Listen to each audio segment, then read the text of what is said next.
Dear class 7 student, उम्मीद है आप खैरियत से होंगे। Oxford syllabus keyboard 4th edition computer science class 7। तो आज की वीडियो में chapter number 7 Scratch game development, ये वाला चैप्टर जो है वो आज की वीडियो में स्टार्ट करेंगे। तो बेसिकली स्क्रैच जो गेम डेवलपमेंट एक सॉफ्टवेयर है जिसका नाम है स्क्रैच, जिसके जरिए हम मुख्तलिफ किस्म की जो बेसिक गेम्स हैं उनको डेवलप कर सकते हैं। तो बच्चों को गेम्स का बहुत ज़्यादा शौक होता है, गेम्स खेलने का भी। तो आइए हम इस चैप्टर में सीखेंगे कि अगर आप खुद से अपनी मर्जी की कोई गेम डेवलप करना चाहें, गेम बनाना चाहें, तो कैसे बना सकते हैं। तो चैप्टर में व्हाट विल आई लर्न, इस चैप्टर में क्या कुछ सीखेंगे आप।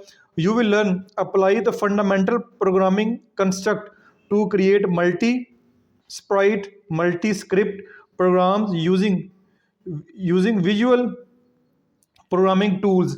इन जितने भी प्रोग्रामिंग टूल्स है उसके जरिए multi spirit multi script programming जो है वो गेम आप तैयार करेंगे। तो मुश्किल सा इसका लिखा हुआ है जो SLO का नाम है, लेकिन आइए इसको बारी बारी जो है वो हम स्टडी शुरू करते हैं और फिर से देखते हैं कि हम कौन सी गेम और कैसे जो है वो गेम डेवलप कर सकते हैं स्क्रैच सॉफ्टवेयर का इस्तेमाल करते हुए। Scratch is a game development platform that allow its user to develop game for their own choice। Basically scratch एक गेम डेवलपमेंट सॉफ्टवेयर है जिसको यूज़र जो है अपनी मर्जी की वो गेम जो है वो डेवलप कर सकता है। Let us learn the basic components that are required to design game in Scratch. सबसे पहले हम सीखेंगे कि स्क्रैच में सॉफ्टवेयर में गेम्स को डेवलप करने के लिए क्या क्या चीज़ें आपके पास चाहिए होती है, क्या क्या बेसिक कंपोनेंट्स हैं। The first step to start programming a game is also to decide what game do you want to develop. सबसे पहला काम आपने ये करना है कि आपने डिसाइड करना है कि आप कौन सी गेम जो है वो डेवलप करना चाह रहे हैं। The character that you want to use, आप कौन सा जो करेक्टर है वो इसमें यूज़ करेंगे। ये गेम के अंदर मुख्तलिफ किस्म के करेक्टर होते हैं, अपने जो करेक्टर है वो डिसाइड करना है। The backdrops and the number of level आपने सेलेक्ट करने हैं। बैकड्रॉप्स ये है कि उस गेम के अंदर जो है जो गेम को ऑब्स्टेकल गेम को रोकने के लिए, यानी आपने गेम के जो स्टेप बाय स्टेप आगे उसके लेवल आएंगे और लेवल के दरमियान जो बैकड्रॉप्स होंगे, जैसे ये गेम है तो ऑब्स्टेकल हैं जो जो जो इसको ऊपर नीचे करेंगे तो जहाँ पे ये नीचे इसके ऊपर गिरेगा तो गेम जो है वो दोबारा स्टार्ट हो जाएगी। फॉर एग्जाम्पल, अब एग्जाम्पल देखते हैं। You might have played a flappy bird game as shown fig point 7.1। ये 7.5 में एक फ्लैपी बर्ड गेम आपको नजर आ रही है which has yellow bird as the game character. इसमें जो येलो बर्ड है वो बेसिकली गेम करेक्टर है, गेम का करेक्टर है। गेम का करेक्टर कोई भी हो सकता है। You need to avoid obstacle and hitting the ground while flapping the bird. आपने जो ऑब्स्टेकल आपको नजर आ रहे हैं इन ऑब्स्टेकल से बचना है और ग्राउंड को हिट करना है। whenever you pass and an obstacle the score is increased by the value of 1। यानी जैसे जैसे इन ऑब्स्टेकल को आप क्लियर करते जाएंगे आपका जो गेम का स्कोर है वो साथ साथ बढ़ता जाएगा। एक बेसिक सी गेम है, एक एडवांस लेवल की गेम नहीं, बिल्कुल बेसिक गेम है कि गेम कैसे जो है वो आपने डेवलप करनी है। तो नेक्स्ट ये हमारे पास है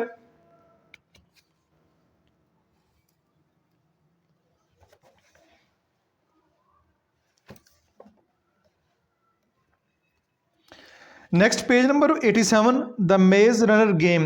you might have played a maze game that can be tricky to complete। ये एक ट्रिकी गेम है, शायद आपने खेली हुई है, आपको नज़र आ रही है। ये मेज गेम डेवलप एल्गोरिदम उसका नज़र आ रहा है, गेम नज़र आ रही है। यहाँ पे कैट खड़ी है, उसने इस फ्रूट तक पहुँचना है।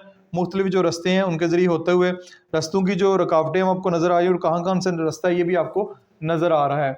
ये गेम आपने खेली होगी। In this chapter you will create game that allow the player to move a character through a maze to reach its गोल। यानी इसमें इस जो चैप्टर को मुकम्मल करने के बाद आपने गेम डेवलप करनी होगी जो कि एक करेक्टर जिसमें एक होगा और आपने अपना जो गोल है उस तक पहुंचना है। गोल यहाँ पे ये देखें, ये रखा हुआ है, एप्पल रखा हुआ है, इस गोल तक आपने पहुंचना है और यहाँ से स्टार्ट करना है।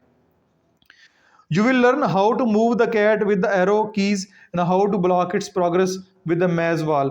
आपने एरो कीज के साथ इसको आगे आगे लेके चलना है और इसके मुख्तलिफ किस्म की दीवारें नज़र आ रही हैं, ठीक है, वॉल्स आपको नज़र आ रही हैं, मेज वॉल नज़र आ रही हैं जिसकी वजह से इसको आप रोक सकते हैं। ठीक हो गया, ये तो कुछ इंट्रोडक्शन हो गया मेज गेम रनर के बारे में। अब चलते हैं जिसको कंस्ट्रक्ट कैसे करना है। Let's sketch a plan for a maze game in a piece of paper. सबसे पहले आपको एक पीस ऑफ पेपर, जैसे ये एक पेपर नज़र आ रहा है, पेपर के ऊपर आपने एक पूरा जो है वो एक स्केच जो है वो इसका बना लिया है। Where you would need an apple as the treat when the cat completes a maze. ये अपने एक एप्पल भी नज़र आ रहा है कि जब वो कैट अपना जो सफ़र है वो मुकम्मल कर लेगी तो वो एप्पल खाएगी। ये इसका इनाम है। इनाम कोई भी रखा जा सकता है क्योंकि बिल्ली है, बिल्ली के लिए खाने वाली कोई चीज़ हो सकती है। तो इसमें ये आप देखें, a program a cat to move around in the maze. Program में जो करेक्टर है वो हमारा कैट है, ठीक है। मूव अराउंड द मेज, ये जो दीवारें हैं इनके इर्द गिर्द मूव करके इसने सेब तक पहुंचना है। इंसर्ट ए मेज एज ए सेपरेट स्पिरिट, यहाँ पे इंसर्ट करना है, मेज को करना है, ठीक है। मेज से हमारा आता है ये जो गेम का डिज़ाइन है इसको अपने इंसर्ट करेंगे। Program the cat to avoid the wall, फिर कैट को आपने इस तरह प्रोग्राम करना है इसके अंदर कि ये दीवारों से बचते हुए जो है अपना रास्ता बनाते हुए इस सेब तक पहुंचना है। Put a reward for the cat after completing the maze, यानी कि जब वो अपना सफ़र मुकम्मल कर लेगी, गोल मुकम्मल कर लेगी, गोल तक पहुंच जाएगी तो उसके लिए रिवार्ड है कि वो सेब को खा सकती है। ये हो गया जी, ये हमने बेसिकली पेपर के ऊपर ड्रा करना है। फिर programming the movement of the game character, अब गेम की जो प्रोग्रामिंग है उसको स्टार्ट करते हैं। In the maze runner game the player control a character movement using a arrow key on the keyboard. Keyboard के ऊपर ये एरो की नज़र आपको आ रही होती है, left side, right side, up and down, ये आपको कीबोर्ड के ऊपर नजर आएगी। The movement in the scratch game appear on the scratch stage, scratch का जो स्टेज होगा वहाँ पे जो मूवमेंट है करेक्टर की वो आपको नजर आएगी, इस की के जरिए आपने कंट्रोल करनी है। तो ये आपके पास की है arrow for the movement of Sprite spirit, तो ये आपके पास जो है वो कैट आपको नजर आ रही है। और पेज नंबर 87 तक फिर यहाँ पे मुकम्मल हो गया। तो पहले 2 पेज आपके मुकम्मल हो गए जिसमें बेसिक इंट्रोडक्शन आपको स्क्रैच सॉफ्टवेयर का दिया गया है। नेक्स्ट है जी the X and Y coordinate. अब ये वाला जो टॉपिक है ये समझने वाला है, ठीक है। इसको जरा गौर समझना कि एक्स एंड वाई कोऑर्डिनेट क्या होते हैं।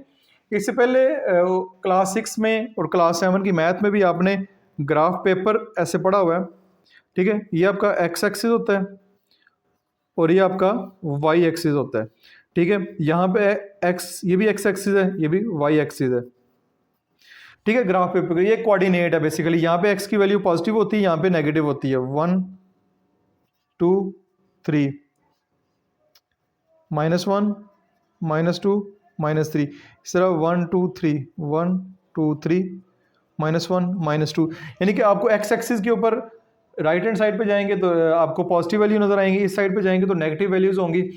ये वाई एक्सिस, यहाँ पे ऊपर की तरफ पॉजिटिव वैल्यू, नीचे की तरफ नेगेटिव वैल्यू, ये एक्स वाई कोऑर्डिनेट होता है। ये आपने मैथ के अंदर अब जो क्लास 7 की न्यू बुक आई है वहाँ पे आपने उम्मीद है कि पढ़ा होगा।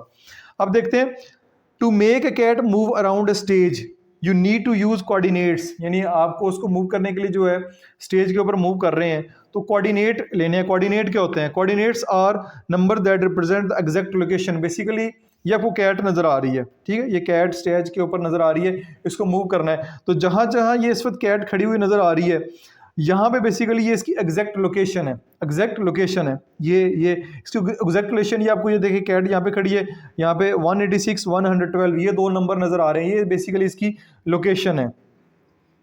अब चलते हैं, the x coordinate also called x position, ये है एक्स कोऑर्डिनेट। ये देखें, ये यहाँ से लेके यहाँ तक ये एक्स कोऑर्डिनेट है, इसको एक्स पोजीशन भी कहते हैं। Is a number that represent how far left और right a sprite is on the stage, यानी कि ये एक्स एक्सिस है, यहाँ पे राइट साइड है, ठीक है, यहाँ पे इसकी जो लेफ्ट साइड है, ये बेसिकली लेफ्ट और राइट को बताता है एक्स कोऑर्डिनेट। अब इसी तरह in other word x is the sprite horizontal position, the y coordinate also called y position. ये अब वाई एक्सिस है, यहाँ इसकी वाई पोजीशन है on the stage. Is a number that represent how far up or down, ये basically up and down को show करता है। ये लेफ्ट राइट को शो करता है, राइट लेफ्ट को शो करता है, ये अप एंड डाउन को शो करता है कि आपका जो करेक्टर है वो कितना ऊपर है कितना नीचे है। The y coordinate is a sprite's vertical position, ये इसकी वर्टिकल पोजीशन है, ये इसकी हॉरिजॉन्टल पोजीशन है, ये हॉरिजॉन्टल ये वर्टिकल पोजीशन होगी। अब use together x and Y coordinate indicate sprite precise location on the stage. X और वाई कोऑर्डिनेट का सहारा लेके हम बेसिकली उसकी प्रिसाइज बिल्कुल एग्जैक्ट लोकेशन है जो कैट की या करेक्टर की बता सकते हैं on the stage. When writing coordinate, the x coordinate always come first and the y coordinate are separated by comma।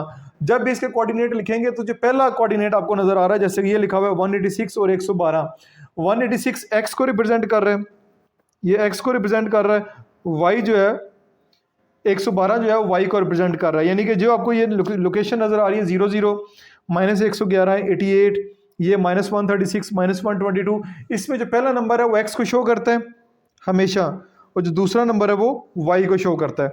इस बात का ख्याल रखना आपने। For example an X coordinate of 186 and Y coordinate 112, ये है जी X coordinate 186 186, Y coordinate 112 would like look like this, ये आपको ऐसे नजर आएगा। ये जो कैट आपको यहाँ पे नजर आ रही है इसकी प्रिसाइज लोकेशन जो है 186 112 बनती है। You can see the position of the cat 186 112 in the figure 7.4 at the top right corner पे आ रही है। अब ये 186 कैसे है, ये जो है यहाँ से 0 है, 0 से लेके यहाँ तक 240 तक है, 0 से लेकर 240 तक है। तो ये वाली इसको पोजीशन जो है राउंड अबाउट 186 बनती है। अब इस पे एग्जैक्ट जो है लाइंस नहीं लगी हुई, मैं यहाँ पे बता देता हूँ। अगर कैट जो है वो यहाँ पे खड़ी हो, अगर जो है वो कैट यहाँ पे है, इधर से देखें नीचे से 3 और y जो है इधर से 2, तो x की वैल्यू क्या होगी 3, y की वैल्यू क्या होगी 2। तो ये इसकी प्रिसाइज लोकेशन बनेगी। यहाँ पे क्योंकि नंबर बड़े लिखे हैं और नंबर यहाँ पे लिखे भी नहीं हुए ग्राफ पेपर के ऊपर जिस तरह शो करते हैं, ये मैंने इसलिए अलहदा से नंबर लिखे हैं। तो ये देखें यहाँ पे ये इधर से 3, x की वैल्यू 3, y की वैल्यू 2, तो ये इसकी प्रिसाइज लोकेशन स्टेज के ऊपर बनेगी 3 और 2। यहाँ पे 186 112 है, यहाँ पे -112 और 88 हो गया है क्योंकि हम इस तरफ आ गए हैं। इस तरफ x की वैल्यू नेगेटिव होती है तो -111 और y की वैल्यू पॉजिटिव है। इधर जो है दोनों ही नेगेटिव होंगे, x की वैल्यू भी नेगेटिव है, y की वैल्यू भी नेगेटिव ही होगी। इस तरफ जो है x की वैल्यू पॉजिटिव होगी, y की वैल्यू जो है वो नेगेटिव होगी। ये आपको नजर आ रहा है, ये इसके कोऑर्डिनेट बनते हैं। उम्मीद है कि ये ग्राफ जो है कोऑर्डिनेट आपको समझ आई होगी, मैंने अलहदा से भी बना के दिखाया, अदरवाइज मजीद इसकी रीडिंग करते हैं, उम्मीद आपको समझ आएगी। The right most side of the stage has an X coordinate of 240, right most side ये वाली, ये जो है 240 तक है, ठीक है। The x coordinate get smaller as you go left, जैसे जैसे आप इस तरफ जाएंगे, जैसे जैसे आप इस तरफ जाएंगे तो वैल्यूज छोटी होती जाएंगी, इधर आगे 0 हो जाएगी, इसके बाद यहाँ पे नेगेटिव हो जाएगी और इधर जो है वो -240 हो जाएगी। इधर 240 पॉजिटिव है, इधर -240 है। -240 की वैल्यू जितनी बड़ी होती है उतनी छोटी होती है, जैसे आप इस तरफ मूव करेंगे वैल्यूज छोटी होती जाएंगी। इधर जो है वैल्यू 180 है y की वैल्यू, जैसे ही ऊपर से नीचे आते जाएंगे यहाँ पे -180 हो जाएगी, ऊपर से नीचे आएंगे तो वैल्यूज कम होती जाएंगी। अच्छा जी, to the left of the centre the x coordinate become negative number, the leftmost side of the stage has x coordinate -240, ये मैंने बता दिया, इधर 240 पॉजिटिव इधर नेगेटिव। इस तरह y के भी यही हैं, y पे ऊपर 180 पॉजिटिव 180 इधर नेगेटिव है। ये आप अपनी मर्जी के कोऑर्डिनेट भी ले सकते हैं, जरूरी नहीं कि जो इन्होंने लिए हुए हैं वही आपने लेने हैं। नेक्स्ट हम देखते हैं, नेक्स्ट है the mouse cursor x and y coordinate are also given in the bottom right corner of the stage. x और y के जो कर्सर हैं वो भी आपको साथ साथ जो है वो दिखाए गए हैं right in the right bottom corner of the stage, ठीक है। ये आपको कर्सर दिखाया गया है, यहाँ पे जो कर्सर इस वक्त कहाँ पे है, x की वैल्यू 182, y की वैल्यू जो है वो -27 है। In the previous figure, the most cursor is at the coordinate -182 -27, which means x coordinate is -182, y coordinate is -27। इसकी नहीं समझ आ रही तो इसको इग्नोर कर दें, कोई परेशानी वाली बात नहीं है। Scratch display the x and y coordinate of the currently selected sprite in the upper right corner of the script। जहाँ पे भी कर्सर लेके जाएंगे, जहाँ पे भी कर्सर लेके जाएंगे वहाँ पे इसकी जो एग्जैक्ट लोकेशन है वो आपको शो कर देगा। Sprite moves around the stage when you change their x and y coordinate as shown there। जैसे जैसे इसके कोऑर्डिनेट आप चेंज करते जाएंगे, जैसे जैसे इसकी लोकेशन चेंज करते जाएंगे, ये कोऑर्डिनेट भी साथ साथ चेंज होते जाएंगे, ठीक है। हर जगह पे यहाँ पे रख लें, यहाँ पे कोई और वैल्यू होगी, यहाँ पे कोई और होगी, यहाँ पे कोई और होगी, जहाँ जहाँ ये कर्सर रखेंगे वहाँ वहाँ इसकी वैल्यू जो है वो आती जाएगी। नेक्स्ट है जी टू मेक स्प्राइट गो, यानी जो आपका करेक्टर उसको गो करने के लिए राइट करेंगे एक्स कोऑर्डिनेट के ऊपर तो positive number by A positive number, left करेंगे एक्स कोऑर्डिनेट नेगेटिव नंबर। ये देखें, ये इस तरफ पॉजिटिव नंबर है, इस तरफ नेगेटिव नंबर है, राइट साइड पे पॉजिटिव, इस तरफ जो है वो नेगेटिव नंबर, ऊपर की तरफ अप यानी अप पॉजिटिव नंबर, नीचे की तरफ डाउन नेगेटिव नंबर, यही वो लिखा हुआ है। Right left up and down, x coordinate y coordinate, कहाँ पे पॉजिटिव है कहाँ पे नेगेटिव है।